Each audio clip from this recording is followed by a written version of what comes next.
19. ¿Qué significa el creador aborrece los cuerpos en el trabajo? Lo escuché en 1943 en Jerusalén. El sagrado Zohar declara que el creador aborrece los cuerpos. Debemos interpretar de esto que se refiere al deseo de recibir, que es llamado guf, cuerpo. El creador creó su mundo en su gloria, según está escrito: todo aquel que es llamado por mi nombre, a quien yo he creado para gloria mía, yo le he formado, lo he hecho. Por lo tanto, esto se opone al argumento que esgrime el cuerpo y que dice que todo es para él, para su propio beneficio, mientras que el Creador dice lo contrario, que todo debe ser para beneficio de él. Por eso, explicaron nuestros sabios que el Creador dice: él y yo no podemos habitar en la misma morada. Entonces resulta que el principal agente separador que nos impide estar adheridos con el Creador es el deseo de recibir. Se hace palpable cuando llega la maldad, es decir, cuando viene el deseo de recibir y cuestiona de este modo: ¿por qué deseas trabajar por beneficio del Creador? Nosotros creemos que habla como lo hacen los humanos y que desea entender con el intelecto. Sin embargo, esto no es cierto, ya que no pregunta para quién está trabajando uno. Este es, ciertamente, un argumento racional que se despierta en quien hace uso del intelecto. En cambio, el argumento de los malvados es un cuestionamiento físico, pues pregunta lo siguiente: ¿qué buscas con este trabajo? En otras palabras, ¿qué provecho obtendrás a cambio del esfuerzo que estás realizando?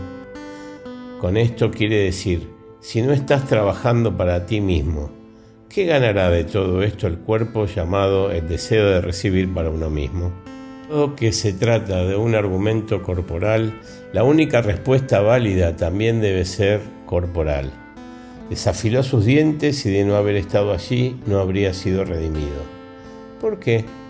Porque el deseo de recibir para uno mismo no obtiene redención, ni siquiera en el tiempo de la redención. Esto se debe a que ésta llegará cuando todas las ganancias penetren los kelim, vasijas de otorgamiento, y no los kelim de recepción. El deseo de recibir para sí mismo debe permanecer siempre carente, ya que el hecho de llenar el deseo de recibir representa la verdadera muerte. La razón de esto es que la creación principalmente es para su gloria, y esto es una respuesta a lo que está escrito, que su deseo es hacer el bien a sus criaturas y no a sí mismo. La interpretación de esto es que la esencia de la creación es revelar a todos que el propósito de la misma es hacer el bien a sus criaturas. Concretamente, cuando uno declara haber nacido para honrar al Creador.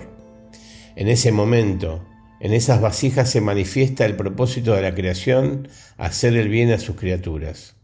A causa de esto, uno siempre debe examinarse a sí mismo y analizar el propósito de su trabajo, es decir, si el Creador recibe satisfacción de cada acción que uno ejecuta, porque desea alcanzar la equivalencia de forma. A esto se le llama: todas tus acciones serán para el Creador. Y quiere decir que uno desea que el Creador disfrute cualquier cosa que uno haga, tal como está escrito, para deleitar a su Hacedor. Además, uno necesita conducirse con el deseo de recibir y decirle: yo he decidido que no quiero recibir más placer porque tú desees disfrutar. La razón de esto es que por tu deseo me veo forzado a separarme del Creador, ya que la disparidad de forma provoca separación y distanciamiento de él. Debido a que uno no puede liberarse de la dominación del deseo de recibir, su esperanza debe estar centrada en poder experimentar estados de ascensos y descensos de manera permanente. De este modo, la persona aguarda por el Creador para lograr que Él le abra los ojos y pueda tener la fuerza de sobreponerse y trabajar solo en beneficio de Él. Esto es lo que está escrito: una cosa he pedido al Señor y esta buscaré. Cuando dice esta, Se refiere a la sagrada Shejinah, divinidad, y uno pide, Salmo 27:4, que habite yo en la casa del Señor todos los días de mi vida. La casa del Señor es la sagrada Shejinah, y ahora podemos comprender lo que nuestros sabios dijeron acerca del versículo, y tomaréis el primer día, esto es, el primero en el conteo de las iniquidades. Debemos entender por qué existe regocijo si hay un lugar a un conteo de iniquidades.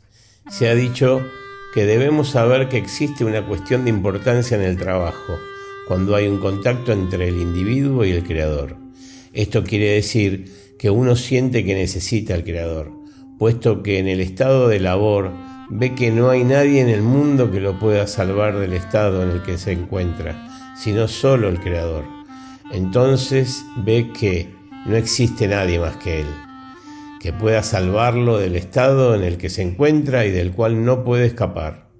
A esto se le llama tener un contacto estrecho con el Creador, y uno no sabe apreciar este contacto, es decir, debe creer que se encuentra en adhesión con Él cuando todos los pensamientos de uno estén concentrados en el Creador, y que entonces Él le ayudará. De lo contrario, uno sentirá que está perdido.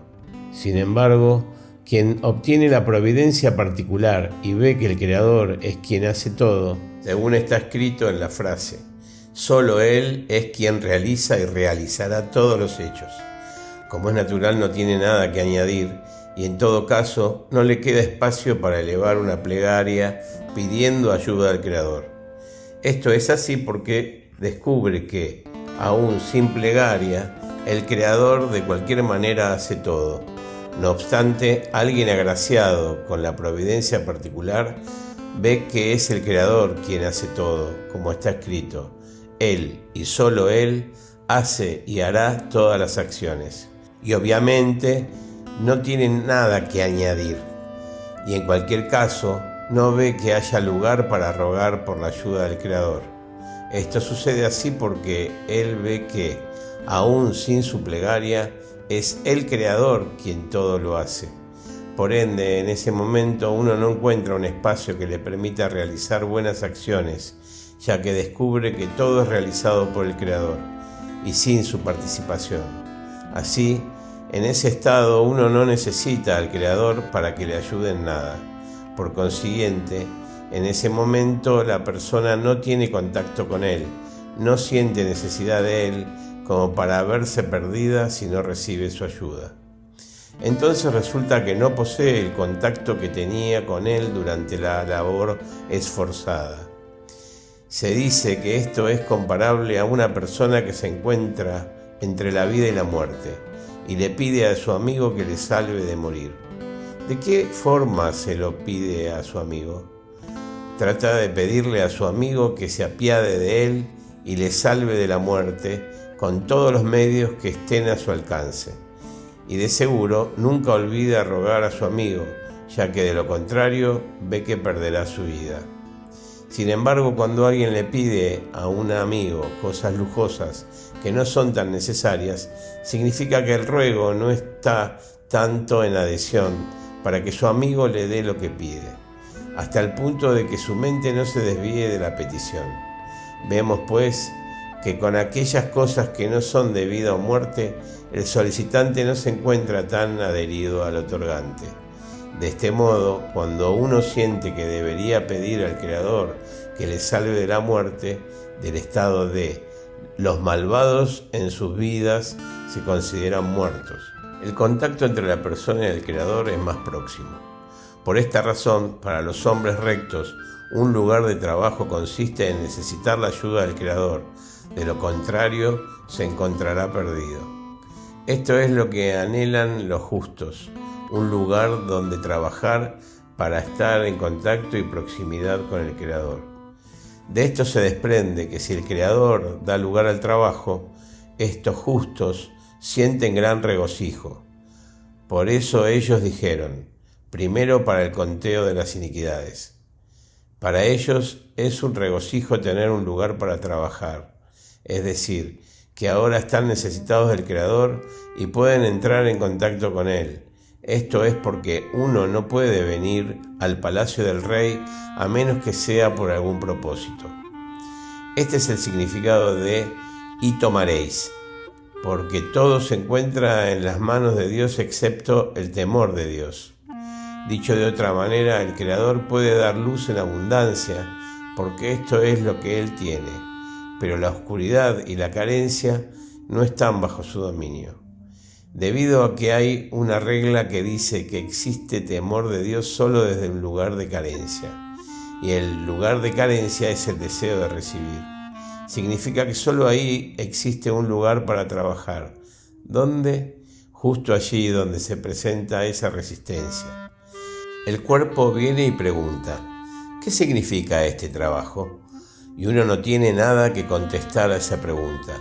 Luego, uno debe asumir la carga del reino del cielo por encima de la razón, como un buey con su yugo y como un asno con su carga, es decir, sin discutir. En cambio, él dijo, y su voluntad fue cumplida. A esto se le llama tú. En otras palabras, que este trabajo, el trabajo que tu deseo de recibir necesita, te pertenece solo a ti y no a mí, es decir, un trabajo obligado por el deseo de uno de recibir. No obstante, si el Creador le proporciona cierta iluminación de arriba a alguien, el deseo de recibir se rinde y se anula como una vela frente a una antorcha. De esta forma uno ya no tiene labor alguna, puesto que ya no necesita aceptar sobre sí la carga del reino del cielo de forma coaccionada, como un buey con su yugo y como un asno con su carga, como está escrito: en los que amáis al Señor, aborreced al mal. Esto quiere decir que el amor de Dios se extiende solo desde un sitio donde hay maldad. En otras palabras, en la proporción que uno desprecie el mal y vea de qué forma el deseo de recibir le molesta en su intento de alcanzar y completar su misión, en esa misma medida necesita obtener el amor de Dios. Sin embargo, si uno no siente que tiene maldad, no puede tener garantías de que obtenga el amor de Dios, porque no siente necesidad de eso, pues ya ha logrado satisfacción de su trabajo. Como ya hemos dicho, uno no tiene que enojarse cuando tiene dificultades con el deseo de recibir que le obstruye su trabajo. Ciertamente uno estaría más satisfecho si el deseo de recibir hubiera estado ausente del cuerpo y no suscitara todos esos cuestionamientos en la persona, obstaculizando su trabajo de observar la Torá y las mitzvot, preceptos. Pero uno debe sentir que los obstáculos del deseo de recibir en su trabajo le son enviados desde arriba. Uno recibe la fuerza para descubrir el deseo de recibir desde arriba, porque hay lugar para trabajar precisamente allí donde despierta el deseo de recibir. Entonces uno llega a estar en contacto próximo con el Creador para poder transformar el deseo de recibir en un deseo con el fin de otorgar. Y debe estar convencido de que a través de eso le hace llegar satisfacción al Creador, desde su rezo a Él, para acercarse a Él por medio de la adhesión, que se denomina equivalencia de forma, la cual se discierne como la anulación del deseo de recibir para que éste sea con el fin de otorgar. Al respecto dice el Creador: mis hijos me han vencido, es decir, les he dado el deseo de recibir y ustedes me piden en cambio que les dé el deseo de otorgar. Ahora podemos interpretar lo que menciona en la Guemará, Julín, página 7, cuando Rabí Pinhas ben Yair iba a redimir a los cautivos, se encontró con el río Guinay, nombre del río, y le dijo a Guinay: divide tus aguas y yo pasaré a través de ti. Este le contestó: harás la voluntad de tu hacedor y yo haré la voluntad del mío. Tú quizás lo hagas, quizás no, mientras que yo ciertamente lo haré. Él explicó que el significado de esto es que le dijo al río, que representa el deseo de recibir, que le permitiera atravesarlo y alcanzar el grado de hacer la voluntad de Dios, que quiere decir hacer todo con el fin de otorgar satisfacción a su hacedor. El río, que es el deseo de recibir, respondió que, ya que el Creador le había creado con esta naturaleza de recibir placer y deleite, no deseaba modificar tal naturaleza con la que él lo había creado. Rabí Pinhas ben Yair le declaró la guerra, es decir, quiso convertirlo en el deseo de otorgar. A esto se le llama declararle la guerra a la creación. El Creador creó en la naturaleza llamada deseo de recibir y que comprende la creación entera, definida como existencia de la ausencia. Uno debe saber que durante el trabajo, cuando el deseo de recibir se dirige a la persona con todo tipo de argumentaciones, no hay argumentos ni razonamientos de ningún tipo que puedan servir. A pesar de que uno piense que son argumentos justificados, esto no le ayudará a vencer su propio ego. Por el contrario, está escrito: él desafila sus dientes. Esto implica avanzar solo por medio de acciones y no de argumentos. Quiere decir que uno debe aumentar su poder por la fuerza. Este es el sentido de lo que escribieron nuestros sabios. Está coaccionado hasta que dice yo quiero. Dicho de otro modo, por medio de la persistencia, el hábito se torna en una segunda naturaleza. Uno debe intentar específicamente tener un fuerte deseo de obtener la voluntad de otorgar y de sobreponerse al deseo de recibir.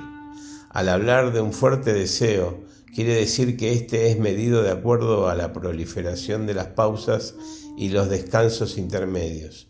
Esto es, de las suspensiones entre cada logro o superación. A veces, en el medio, uno recibe una suspensión, es decir, un descenso. Este descenso puede consistir en una suspensión de 1 minuto, 1 hora, 1 día o 1 mes. Después, uno reanuda el trabajo de trascender el deseo de recibir y los intentos de alcanzar el deseo de otorgar. Cuando uno habla de un fuerte deseo, quiere decir que la suspensión no le lleva a un periodo largo de tiempo, sino que inmediatamente es despertado para continuar su trabajo. Es parecido a una persona que intenta romper una gran roca. Toma un gran mazo y golpea muchas veces durante el día entero, pero los golpes no son contundentes, es decir, no realiza cada golpe con gran impulso, sino que baja el mazo lentamente. Luego se queja diciendo que esta tarea de romper la roca no es para él y que solo un héroe podría tener la habilidad de romper esta gran roca. Dice que no nació con tal poder como para poder romper la roca. Sin embargo, quien levante este gran mazo y golpee la roca con un gran impulso, es decir, no lentamente, sino con un gran esfuerzo, logrará que la roca se rinda ante él y se rompa.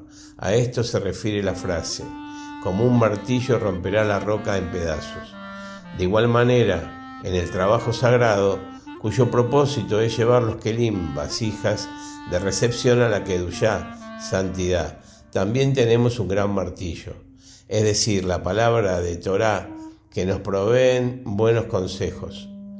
Pero si la observancia de la Torá no es constante, sino con largas pausas entre medio, uno termina abandonando la campaña y declarando que no fue hecho para esto, sino que este trabajo requiere a alguien que haya nacido con alguna destreza especial.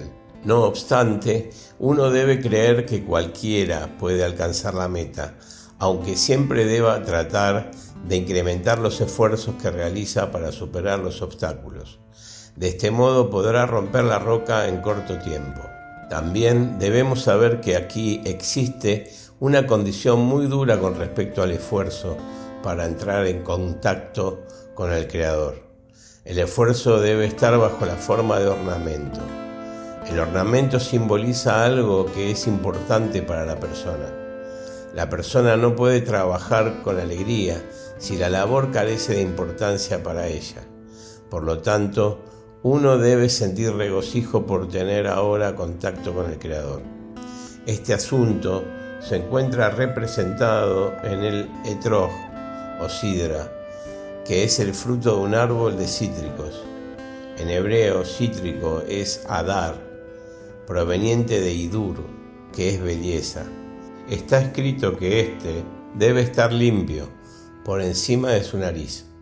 Es sabido que aquí hay 3 discernimientos: A, ornamento; B, fragancia; C, sabor. El sabor implica que las luces son volcadas desde arriba hacia abajo, es decir, debajo de P, boca, donde están el paladar y el gusto. Esto significa que las luces entran en las vasijas de recepción. La fragancia implica que las luces llegan desde abajo hacia arriba, quiere decir que entran en las vasijas de otorgamiento, en forma de recepción y no de otorgamiento, debajo del paladar y la garganta. Esto se discierne con el dicho acerca del Mesías: y él olerá en el temor de Dios. Se sabe que el aroma se le atribuye a la nariz. El embellecimiento implica hermosura o adorno, y uno lo discierne más allá de su nariz, pues carece de fragancia. Esto significa que aquí no hay sabor ni olfato involucrados. Por lo tanto, ¿qué hay allí por medio de lo cual uno pueda subsistir? Solo el ornamento en helio, y esto es lo que lo sostiene. En el citrón vemos que la belleza se manifiesta precisamente antes de estar apto para ser comido. Pero cuando está listo para ser comido, ya no hay más belleza en él. Esto se refiere al trabajo de primero contar las iniquidades. Significa que precisamente cuando uno trabaja bajo la forma de tomaréis, que es la labor durante la aceptación de la carga del reino de los cielos, que es cuando el cuerpo se resiste. Justamente ahí hay un lugar para el regocijo del embellecimiento. Esto quiere decir que durante esta labor el ornamento se hace visible, es decir, que si se regocija de su trabajo se debe a que lo considera bello y no una deshonra.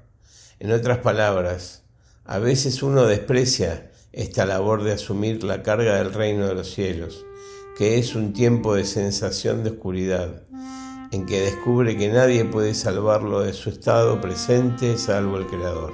Entonces acepta el reino de los cielos por encima de la razón, cual un buey con su yugo y cual un asno con su carga. Uno debe alegrarse ahora de tener algo que darle al Creador, y Él disfruta porque uno tenga algo para darle. Pero uno no siempre tiene la fuerza para decir que este sea un trabajo atractivo, llamado embellecimiento, y a veces termina despreciando esta labor. Esta es una condición muy difícil para que la persona pueda decir que elige esta labor antes que el trabajo de blancura. Esto es, que no percibe el sabor de la oscuridad durante el trabajo, pero que luego siente el gusto de la labor. Significa que entonces ya no necesita trabajar para que el deseo de recibir acepte asumir el reino de los cielos por encima de la razón. Si uno consigue superarse y afirmar que esta labor es placentera cuando cumple la mitzvah, precepto, de la fe por encima de la razón, y acepta este trabajo como belleza y elegancia, esto se llama el regocijo en la mitzvah. Esto quiere decir que la plegaria es más importante que la respuesta a la misma. Esto se debe a que en el rezo uno tiene un lugar para trabajar y no necesita al Creador, es decir, espera la gracia del cielo. Entonces se encuentra en verdadero contacto con el Creador y de esa forma se está en el palacio del rey. Pero cuando la plegaria recibe respuesta, ya ha salido del palacio del rey, puesto que ya ha tomado lo que había pedido y ha partido. De acuerdo con esto debemos entender el versículo siguiente: tus aceites desprenden una deliciosa fragancia, tu nombre es como aceite derramado. El aceite recibe el nombre de la luz superior cuando fluye. Cuando dice derramado, significa durante el cese de la abundancia. Entonces permanece la fragancia del aceite. Fragancia implica que ha quedado una reminiscencia de lo que antes tenía, mientras que el ornamento, por otra parte, aparece en un sitio desprovisto de todo asidero, donde ni siquiera brilla una reshimó.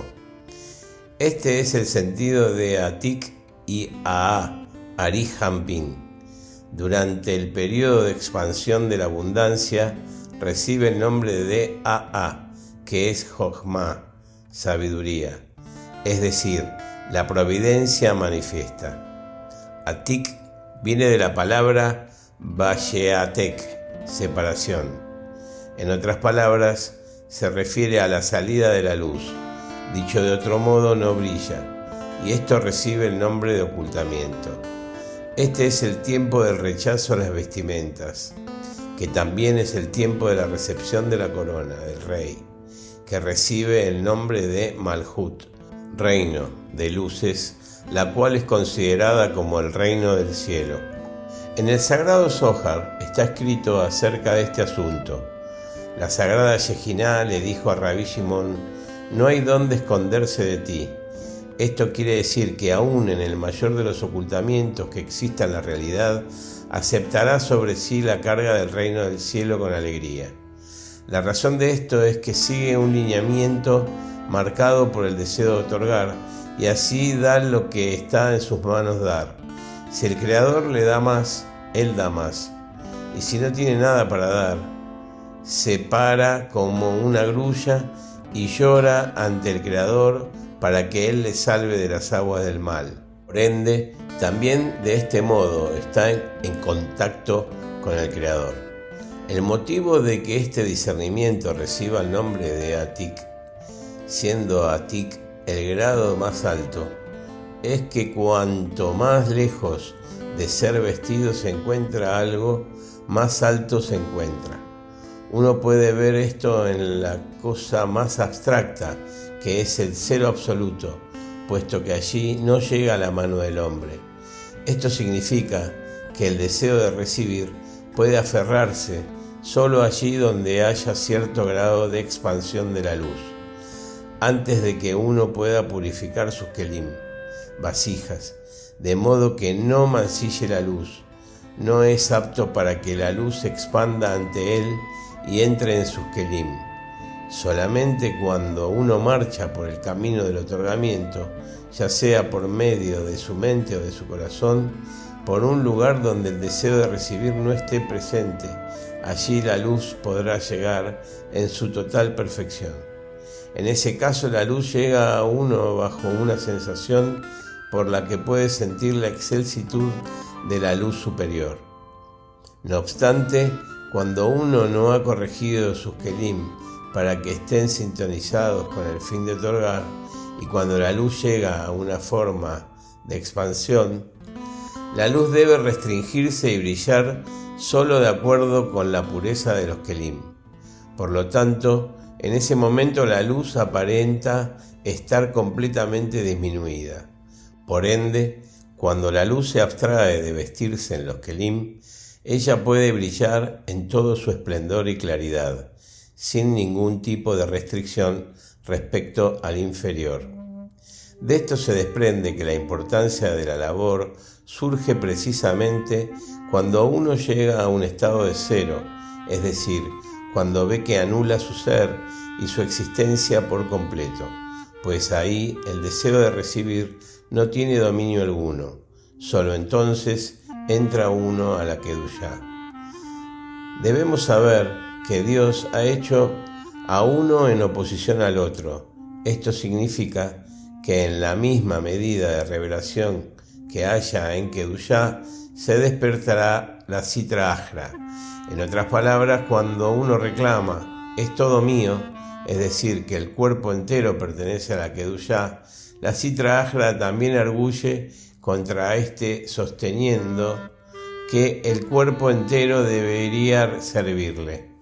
Por lo tanto, uno debe saber que cuando ve que el cuerpo reclama pertenecer a la Sitra Achra y grita a toda voz la famosa pregunta: ¿quién y qué?, es una señal de estar recorriendo el camino de la verdad. Esto es, que su única intención consiste en satisfacer a su hacedor. De esta forma, el principal trabajo se encuentra precisamente en ese estado. Uno debe saber que es una señal de que este trabajo está orientado hacia el objetivo. La señal indica que está luchando y que envía sus flechas a la cabeza de la serpiente, puesto que ésta chilla y arguye reclamando qué y quién, en el sentido de ¿qué significa para ustedes este servicio? En otras palabras, ¿qué ganarán por trabajar solo por el Creador y no para ustedes mismos? Y el reclamo de quién implica que es el faraón quien reclama y dice ¿quién es el Señor para que yo le obedezca? Pareciera como si el quién fuera un argumento racional. Es normal que cuando a alguien se le dice que vaya a trabajar para alguien más, pregunte para quién. Por lo tanto, cuando el cuerpo reclama ¿quién es el Señor para que yo le obedezca?, se trata de un cuestionamiento racional. Sin embargo, de acuerdo con la máxima, podemos sostener que la razón no es un objeto de por sí, sino más bien es un espejo a través del cual aquello que se encuentra presente en los sentidos también lo está en la mente. Y este es el sentido de y los hijos de Dan, Hushim, sentidos. Esto significa decir que la mente juzga solamente de acuerdo con lo que los sentidos le permitan escrutar, y en la medida que le permitan idear e inventar todo tipo de aparatos y estructuras mentales que encajen con las existencias de los sentidos. Dicho de otro modo, la mente trata de conceder sus deseos a los sentidos, de acuerdo con lo que éstos demanden. No obstante, la mente no tiene necesidad alguna de sí misma, sea cual sea la demanda. Entonces, sí surge en los sentidos una demanda por el atributo de otorgamiento. La mente opera de acuerdo con una directriz en beneficio del otorgamiento, sin plantear preguntas, pues ésta se encuentra meramente al servicio de los sentidos.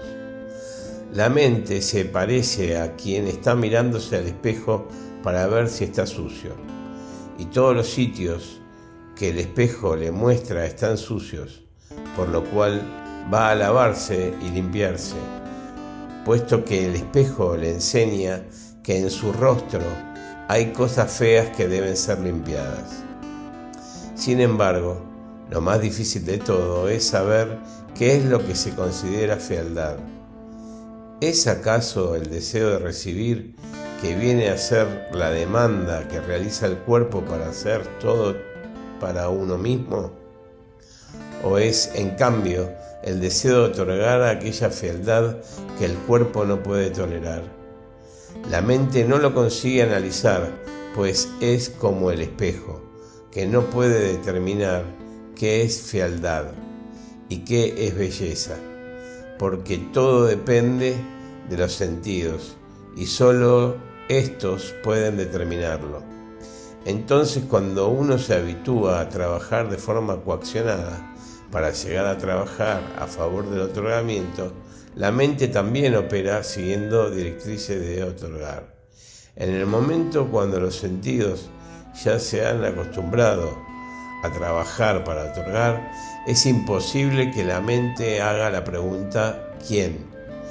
En otras palabras, los sentidos no preguntan más ¿qué significa este rito para ustedes?, debido a que ya se encuentran trabajando con la intención de otorgar y naturalmente la mente plantea la pregunta ¿quién?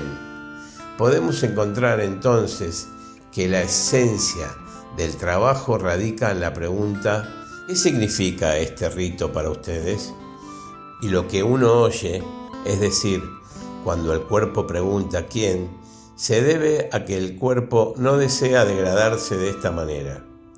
Por esta razón realiza la pregunta ¿quién?, que es como si estuviera haciendo una pregunta racional, pero lo cierto es que, como ya hemos dicho antes, la labor principal radica en el ¿qué?